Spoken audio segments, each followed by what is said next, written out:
I'm Lenora, and this is Three Peas in a Pod podcast. Purpose, pathways, and perspectives are what we talk about. You know, I've worked with a global Fortune 500 network for more than a decade, trained thousands of employees on many topics, and have worked in the nonprofit sector for more than a decade as well, with highly diverse populations in both spaces. And right now, more than ever, there are so many businesses looking to make a greater difference in their communities and looking to get their industry and business opportunities in front of more diverse audiences. One of the things I've seen is that simply the extreme busyness of life and being unaware of options are two great hindrances to taking simple steps towards bridging gaps in the workforce, connecting education to business, and leveraging effective solutions for our communities. Well, I have a really great solution for you today. Today is an interview with Elizabeth Goettl, CEO and President of the Cristo Rey Network of Schools, which you're going to hear about an amazing solution to get involved with extremely diverse populations in your communities. If you're in any one of the 24 states, and you could still get involved even if you're not nearby. But you're going to want to hear Elizabeth's experience and the effectiveness of the Cristo Rey Network of Schools. The website is CristoReyNetwork.org. CristoReyNetwork.org. CristoReyNetwork.org. Check it out and enjoy today's episode of Three Peas in a Pod. Well, welcome to this podcast, Elizabeth. I am very, very pleased that you're going to be a guest today because I'm a huge fan of your work and the network that you are a part of. So this is Elizabeth Goettl. You're the CEO and President of Cristo Rey Network of Schools. That's right. Good morning, Lenora. Good morning. We're going to talk about a couple different things. One is just learning a bit about you because, again, I'm very impressed with your whole background. And then we'll talk about your current network of schools because I think I've seen certainly what can be kind of common is disconnection between schools and the work people actually do, or business and the schools. And you have a beautiful solution going on with the Cristo Rey Network of Schools. So I just want to unpack that. So I'm talking already, and I want to just say, again, welcome.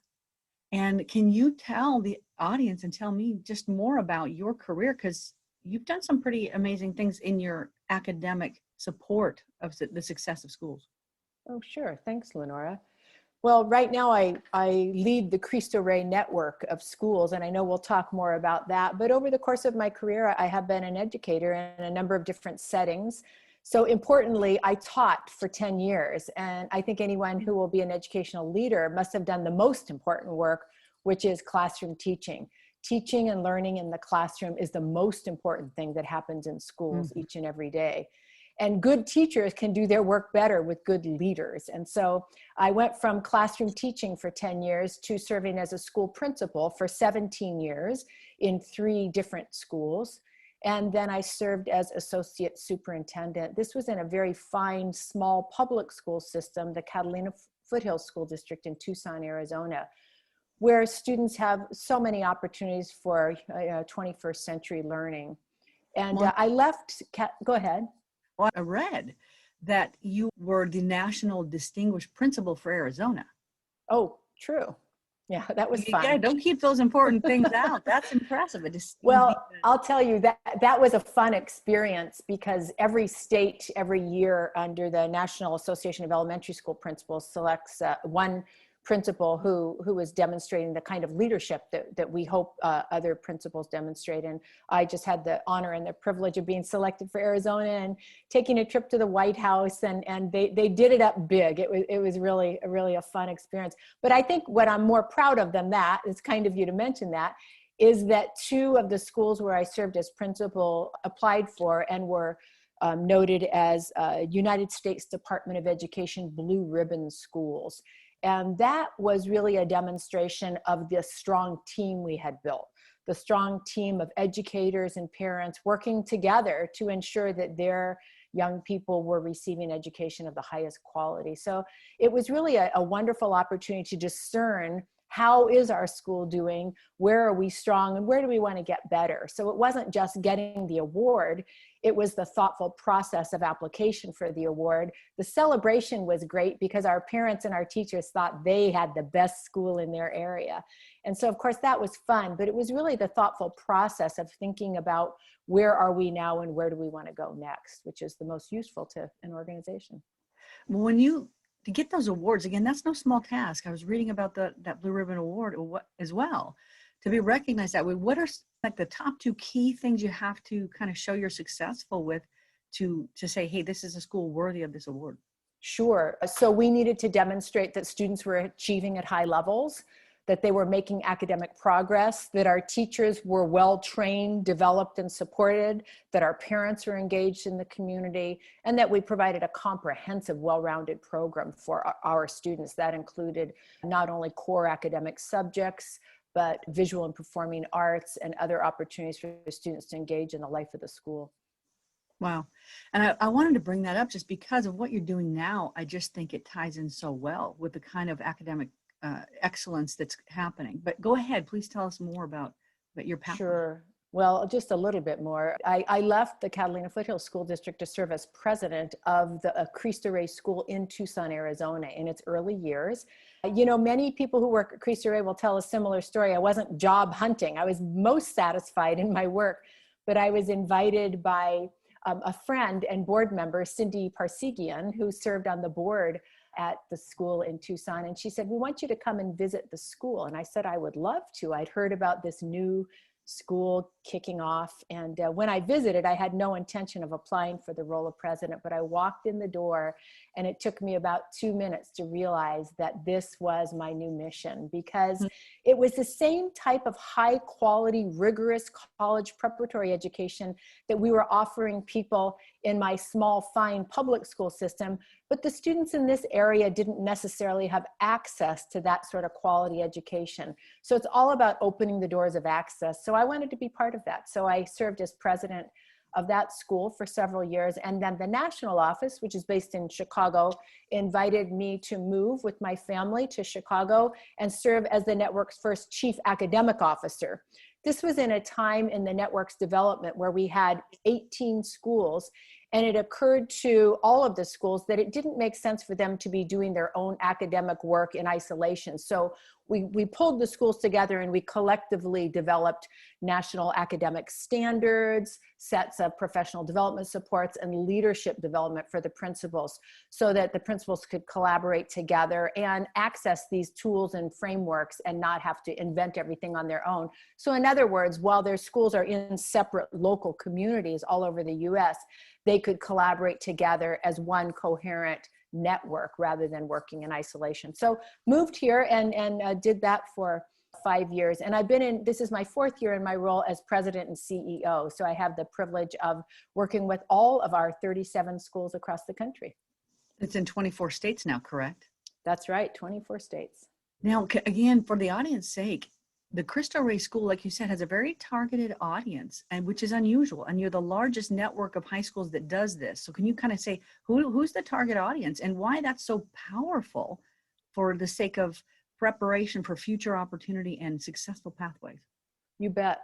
So Cristo Rey schools are Catholic private college preparatory schools. Usually that sounds like expensive tuition-driven schools.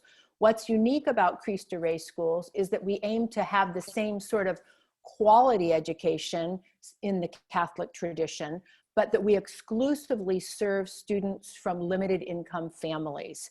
So students whose families couldn't pay this tuition, and perhaps in their neighborhood, they can't access a quality private, public, or charter school that sets them on the path for college.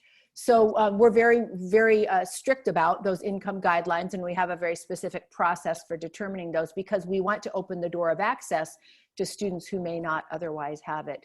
And I mentioned that our schools are Catholic, and we are all Catholic schools. However, our students need not be Catholic. So our doors are open to all. About 60% of our students are in fact Catholic, but our students and staff may or may not be Catholic. We share our Catholic values and traditions, and we are sponsored, each school, by a religious sponsor. So people listening know about Jesuit schools or Christian Brothers schools or Sisters of Mercy. So examples of some of the Catholic religious sponsors that may sponsor all of our schools. Yeah, it's beautiful. I'm a person of faith, but I'm not Catholic. When it came to the work that I've done and looking at programs, we exclusively look at programs that are just plain effective. Mm-hmm. But I know that the fact is you're producing amazing results through the graduates. And that's what we look for is, hey, this is something that's really making an impact on community, really making an impact on any child, regardless of what their faith is, that's going to your school. And you just can't deny the third party or just the reports and the data you've put out. And then I've visited, I think, at least 6 schools across the country. And I've been terribly impressed every time. What I've noticed is the principal, whoever's taking us around the school, the amount of students they know, how personal the connection is, how engaged the students are, how well they present themselves. And in the buildings themselves have just been usually amazing, either historical or just beautiful buildings, a lot of work done. But you cannot help but be impressed with the people that are involved in your local schools and the passion that there is to make a difference. So, and again, the results that you're getting is why I just fell in love with this network, which I was introduced to by some executives at a company called Expeditors. Well, you and Expeditors have been very supportive of Cristo Rey Schools in joining with us in our corporate work study program. So thank you. We're grateful to you for that partnership. Thank you. And like I said, there's so many individuals that care. And once they get involved, you see so many people get that personal passion. And it's everything about, they just care about these kids. They see the mission. They see that it's effective. And they want to be a part of it. They want to be a part of encouraging a young life, helping them see opportunity. So now you went from Arizona to Chicago. That's yes. Definitely different in weather. People tell us we did that backwards, but we do love Chicago and we love Arizona. Yeah. And Chicago, I've been there just, I think, once or twice, and it's a beautiful city. Some amazing views there. And again, I've just been just short trips, so there's so much I didn't see. But how has this transition been as you've come in and said, I know that each school is run independently in the sense of what they have to do to get started, yet they're a part of this network. So how do you work through that network mentality and putting together those best practices, which I do think personally is critical. We've done it ourselves with our program. That's very, very, very different. But how have you worked with that to put together some of those best practices and strengthen the team? You've mentioned some things, but expand on that a little bit. Sure. So our 37 schools are those small, complex organizations because these are college preparatory schools who are serving students who typically walk in the door a little bit behind academically because as ninth graders, they may not have had access to quality K-8 education. So we're both closing that academic gap and elevating the level of rigor to ensure that they're ready for college. So that is a challenge right there when you just think of a school and what it's trying to accomplish. And then right in the middle of that school, we plop an employment agency, the Corporate Work Study Program. So they are complex organizations. So our job at the national office is really to support the schools and lighten their load a bit. We do 2 things. One, we hold all of our schools mutually accountable for 10 what we call mission effectiveness standards. And these 10 standards describe what it means to be a Cristo Rey school. So for example, one standard is we exclusively serve students from low-income families. So if your family thinks this sounds like a great school, but your family makes too much money, then we think that family has other options. So those 10 standards really drive the school's work. So our job at the national office is to hold schools mutually accountable for those standards. And secondly, to support schools in achieving those standards. So we support them in developing frameworks and tools. So for instance, in the academic program, common curriculum standards, a whole array of professional development and supports for teachers and for principals. Sometimes we deliver those supports ourselves, or sometimes we partner with other national agencies. So for instance, in our teacher math professional development program, we're working with the Silicon Valley Math Initiative, wonderful organization that has evidence-based practices to increase math achievement. They're the experts. We partner with them and make that work available to our schools. We can also fund that from the national office. So we can raise money and fund it so that our schools that probably couldn't afford that training on their own can have access to the best. Or we work with some professors from Harvard in looking at school quality and school coherence. So we've been working with Dr. Candice Bocala to do that. So just a couple of examples of how we connect with people outside of our network. But we provide those tools and resources and frameworks so that the schools have the best resources available to them so that they can deliver on the promise they made to their students, which is to get them ready to go to and through college. Wow. And so again, I want to say this because I need to hear this one again out loud, which I'm very familiar with. You have 37 college preparatory schools with an amazing percentage of success. We'll talk about that in a minute. And yet what you're doing though here is making sure you're targeting those who you know can't afford it and to get them up. I think the average is a couple of grades from when they may be behind academically by maybe 2 grades when they come into the 9th grade. And so you're not only bringing them up to what's more expected, you're getting them ready to go into a 4-year college in a way that is mentally and what the work that they've done, the discipline that it requires is already in place through the 4-year practices that they're in while they're attending the school. Exactly. And you mentioned the discipline, and earlier you mentioned a school visit to 6 different schools. And whenever a person visits a Cristo Rey school, they have a similar reaction as you did, as I did when I first walked in the school in Tucson. And that is this remarkable feeling of something great happening in this place. So sometimes when people picture a stereotypical, quote, inner city school, they might have a different vision. And so to paint a picture, when you walk into a Cristo Rey school, which is in the center city by design, typically we're only in large cities or medium-sized cities, you will find a very orderly environment, a very respectful environment. You'll see students typically with smiles on their faces. In a non-COVID environment, students would stop you in the hallway, look you in the eye and shake your hand and greet you and welcome you to their school. You would see young men and women wearing professional dress, both to school and to the workplace, which I know we'll talk about later. Mm-hmm. But you would see the young men wearing a professional shirt and tie, and you would see the young women wearing a collared blouse. And so it's this professional culture that is pervasive both at the school and at the workplace. So we have a professional culture and a college-going culture. So you would see that in action if you visited a school, which in a typical time we would welcome our listeners to do. Yeah, and we'll touch on that maybe later because this is quite a year, to say the least. Let's switch over to that workforce piece because, again, I know how it came about, but I'd like you to share that. But what happens, for the audience's sake, is these students are going to school for 4 days a week. And then the 5th day, they are, whichever day it is, there's a rotation.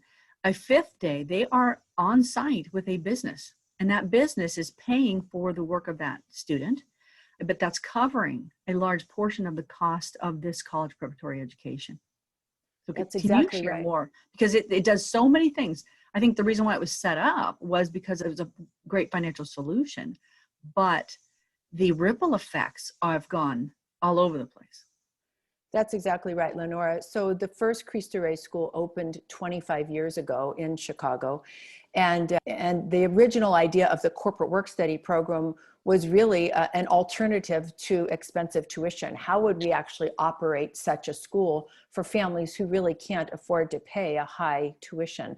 So the corporate work study program was born in that way. But since then, it has evolved into a very structured and integrated portion of our program. So we are focusing on college readiness and career preparation in an integrated manner. So as you said, students attend classes 4 longer days each week, and 1 day a week, roughly, they go to work at a real job at a real workplace. And these are professional places. They typically work in places where the other people who attend there needed to earn a college degree or some sort of professional training. And so they're exposed to a world perhaps different than they or their families have been exposed to before. So as an example, our students work in hospitals, law firms, accounting firms, professional services, and the like. In so doing, they're not only developing their technical skills like Microsoft Excel, but their human skills like decision making, oral communication. But they're also seeing a vision of a future perhaps that they had never considered before. And that to me is so powerful, because it's one thing to tell someone you can do it, it's possible, or then it is to be in a place where they begin to feel like it's possible. They begin to believe it's possible because they see an opportunity or a piece of it while they're doing it. So here they've got 4 years where one day a week they're in a business. It may be a different one each year, or it varies whether they would stay with one place for a couple of years or however that might happen. But what I've seen is any opportunity where you're actually having the students on site in a business, it's beginning to shift their vision and their possibility thinking. They begin to see, oh, this isn't something for somebody out there or somebody different. If, like you said, maybe they haven't been in the environment, hadn't even been aware of the industry, and they get this experience, it opens their eyes to what's possible. And that's a big deal. I think that's huge for a true shift upward and to something more that they'll actually believe they can accomplish. It's a powerful piece of that. That's exactly right. If you bump into a Cristo Rey student in the hallway in a typical year and say, well, tell me about your school. What do you like about it? The students will typically respond with two things. They'll say, I like my teachers, and I'll say, why? And they'll say something like, because they care about me. They know they are loved and cared for. And secondly, not necessarily in this order, they'll say, I like my job in the corporate work study program. And I'll say, why? And they'll usually respond about how they feel like they are respected. They are treated as young adults. I mean, it's a real job for real pay. So for students, job share a full-time job equivalent in an entry-level role. And so they may be on a given day sitting in the lunchroom with the CEO or meeting with the supervisor, maybe attending a team meeting. And so opportunities to develop their own skills, to learn, and also to contribute. So we see it as very helpful for both our corporate partner and for the student. We think there's some mutual benefit that occurs there. There is. It's also where the person on the job, because we have been involved again, this is a personal podcast, but at a company called Expeditors, that there's been 16 different offices that have had students on site. And at times those students are pretty nervous coming in, but you also see employees discovering the massive impact they can have on a young life just by over that school year, having them being a bit of a mentor, a coach, doing certain tasks. And the impact you have on someone else is just inspiring to the employee. There's more connection on the job. Often even being involved with something like that effort increases the interest and engagement on the job. There, again, knowing that the things that you've begun to take for granted on the job, your ability to do something well, when you share it with someone and it's brand new for them, it rekindles your own engagement, as well as you can find out that your day-to-day impact is literally changing someone's life.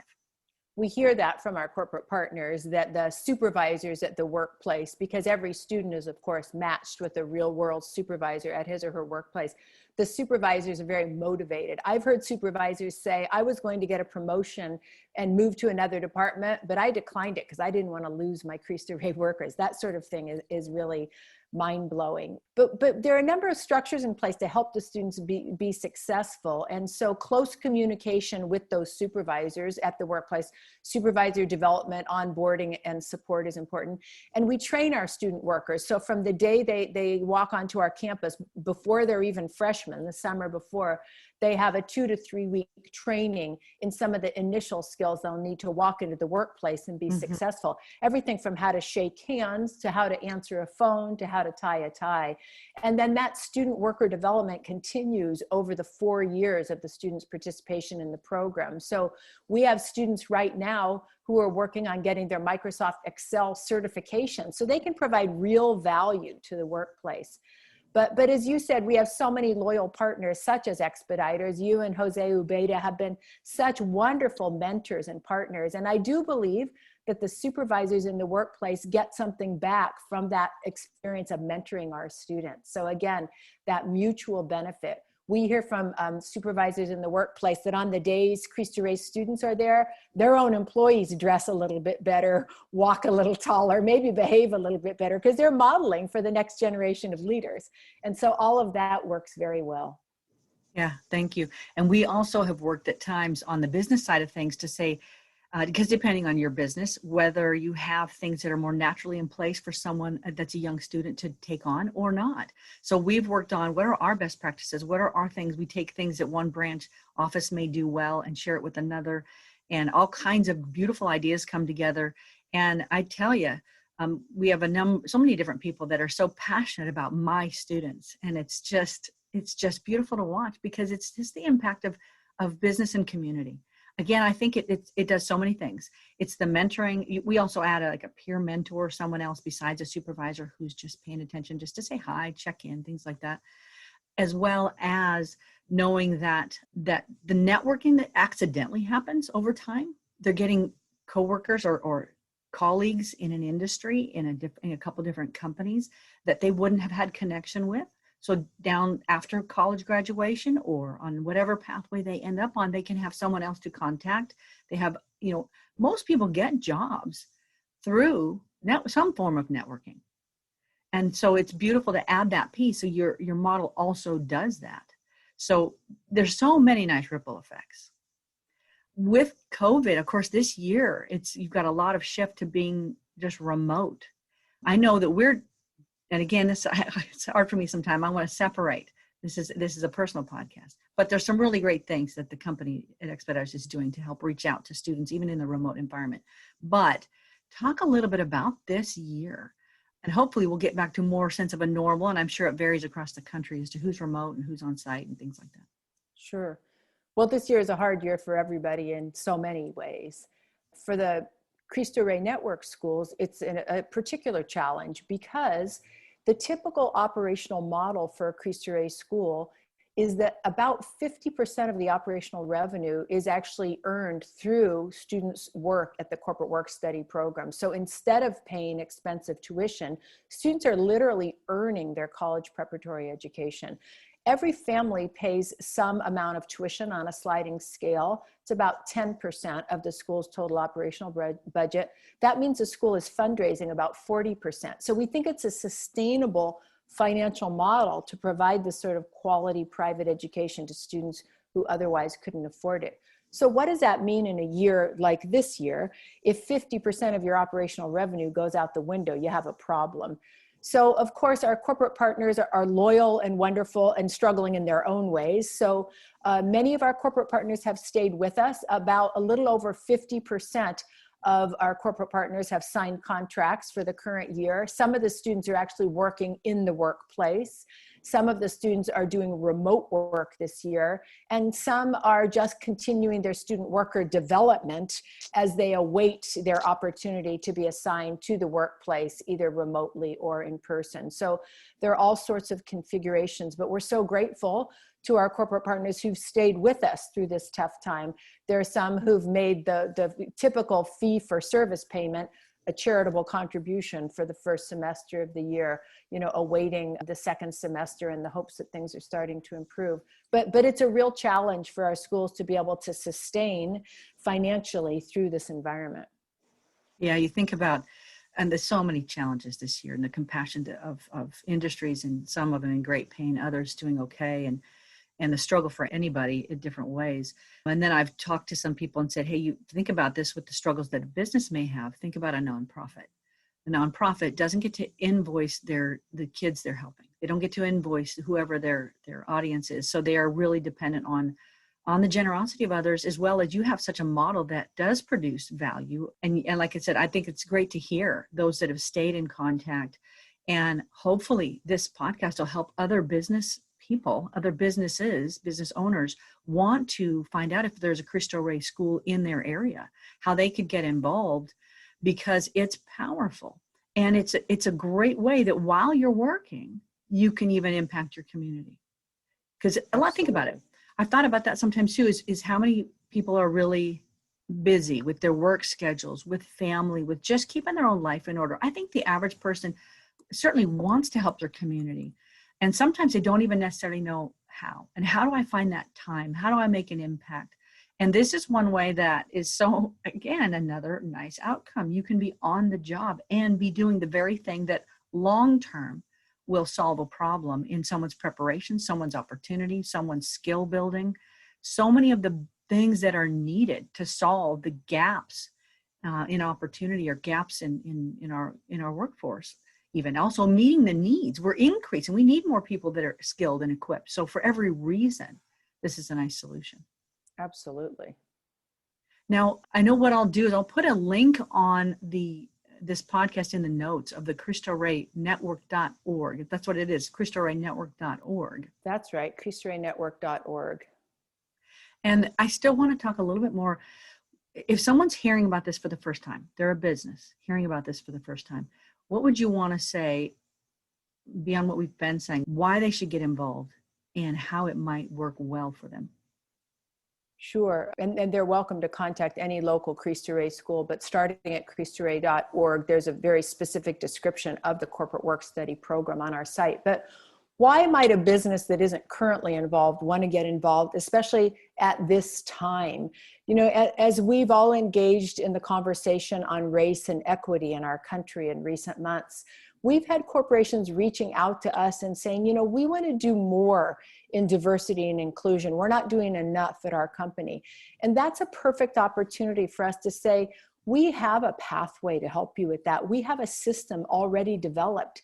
So we think of the corporate work study program as an opportunity for your company to think about how do you remove those institutional barriers? So the lack of access to professional networks, the lack of access to technical acumen and social acumen. So our program can provide that for you. By removing those institutional barriers, we get closer to decreasing economic inequality. So by making sure that students have bachelor's degrees. And then all of that works towards advancing racial equity. So we want our students to be at the forefront of industry, at the forefront of education. And so we have a tailor-made, ready-made program, and a company that is interested can learn more and see if it would be a fit for them. Yeah, that's beautiful. Because, you know, I've so used to Cristo Rey Network that I didn't even say what some of the statistics are to who the schools are. Isn't it 90% students of color? 98% of students 98%, of color. okay. Exactly, yes. So we are open to all students, of course, but because we are serving students of limited income, it turns out that in our country, most of those students from families of low income are students of color. Okay. And I know you're in many cities. We won't list it all here, but I know you're across the U.S. from more on the Midwest and East Coast, but you're in Portland. I know you're in Chicago, Cleveland, Columbus, Detroit, Boston, Newark, New York, That's Pennsylvania. Right. You named a ton. Yeah, we're on the West Coast. We're Portland, San Jose, San Francisco, Oakland. Yeah, we are really all over the country. You could name almost any big city and there would be a Cristo Rey school. We're in Denver, Las Vegas, Tucson, Dallas, Fort Worth, Oklahoma City, etc. But 37 different cities, on our way to 50 over the next decade. As the time and the place are appropriate, we're more than interested in partnering with other cities that could support this sort of a program. And I know you also have many college partnerships, many colleges. What's the percentage of those students that do go on? I know that get accepted into college, and I think you have 2 to 3 times the completion rate for that demographic that you're working with. We do. Almost 90% of our students actually enroll in college. You know, a lot of high schools like to say 100% of our students were accepted to college, and we too can say that. And that's very important. But what really matters is who enrolls that fall. So we don't use anecdotal data. We only track our data through the National Student Clearinghouse, the authoritative source. And from that, we can say that almost 90% of our students actually enroll in either a 2-year or 4-year program. And yes, our completion rate is far higher. So our completion rate for bachelor's degrees is about 2.5 times the completion rate of the low-income population across the country. And we're working to raise that. So we also have students completing 2-year degrees. So they're both important. A bachelor's degree is the game changer, though, because over the course of a lifetime, individuals with a 4-year degree earn about $1 million more over their lifetime than individuals without a 4-year degree. So if we're trying to lift students out of their current situation and give them access and opportunity, a college degree does make a lot of sense. So yes, we do have university partners. We have 62 of them right now. And those are partner institutions who commit to helping students meet their demonstrated financial need and to ensuring there's a set of supports for them to complete successfully. So tutorials, a campus writing center, and that sort of thing. I know we did share, I think last year, some access to some of the trade scholarships as well, because there are so many great incomes in the trades. So is that a piece of it with some of the 2-year programs that might be out there? There are a number of good 2-year programs our students do engage in. We're not specifically focused on the trades, although I will say through our corporate work study program, the technical skills and the social acumen students develop can be applied in any industry. So students are taught and assessed on their skills of taking initiative, decision-making, problem solving, oral and written communication. So those sorts of skills that can be applied in any setting, we're trying to teach those transferable skills, regardless of the specific domain in which they're now applying them. Yeah, because again, one thing your network does is allow just so much new vision. I think if you don't see something possible for yourself, don't actually see it. You might hear it, but just going to pass you on by. But not only are you helping them see it, is they're actually getting to experience it while they're in high school. So they're getting a college preparatory education and 4 years of workforce experience. Exactly. I'm such a fan. I could praise it all day long. So we've seen the results, and it takes a little while to get your feet, but then it's just quite a special partnership. Now, besides anything I've said, how would you want to wrap this up to just provoke anything else to get started, or anything else you want to share about this very important and very powerful work? I guess I'd want to share really that it's all about serving our students well and keeping the promise we made to our students and their families. When they enrolled as 14-year-olds, we said, look, if you apply effort, if you're ready to work hard, we can almost guarantee you that we'll have you ready for college and to and through college. So what we're doing again is opening that door of access. And I think that the opportunity to partner with university institutions with 3,500 corporate partners throughout the United States is so unique in that it's truly a community partnership. These are communities of people of goodwill coming together and saying, how can you make your city a better place? And everybody wants that. So, how can we work together to develop the leaders of tomorrow?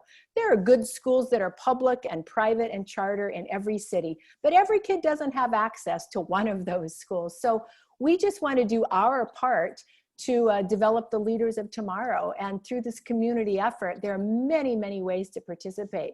So again, people can go to CristoReyNetwork.org and learn for themselves about opening a school, becoming a corporate partner, or any interest they have to participate in this community effort. And I think you guys have more than 18,000 graduates now. We have 20,000 graduates right now. I was behind, sorry. And we're really pleased that we actually, for the first time, have 3 of our alumni on our national board of directors. So we're really thrilled to have that alumni voice, because our students often guide us in the right direction, don't they? Oh, they do. We have to know, if you're not connecting with who you're actually serving, how on earth can you be on target? And you guys do so many things well. Well, we have lots of areas for growth as well, but thank you, Lenora. We're always working on getting better. That's always true. I think it's a never-ending effort. But I appreciate you. Again, I just see the results. I've met the young people. So many people get just passionately connected when they're involved, because you're getting the results everybody is talking about and needing and wanting to see. So I just hope everyone learns about this Cristo Rey Network. At the beginning, it might have been accidentally brilliant, but it absolutely is proven out to be an incredibly smart model. Indeed. Yes. Thank you. Elizabeth, I know we'll stay connected otherwise. And again, thank you so much for all of your work and what you pour into this network of schools. Well, thank you, Lenora. And it's partners like you that make it all come together. So thank you for your commitment to our young people. You're welcome. Thank you very much. This episode was sponsored by LenoraDiane.com. Please connect with us by email, and we'd be happy to talk with you about solutions and ideas for your business in making a bigger difference for your community, or how you might get involved personally. Check out all the different options. And thank you for listening. Subscribe to this podcast. We have great interviews and topics every week.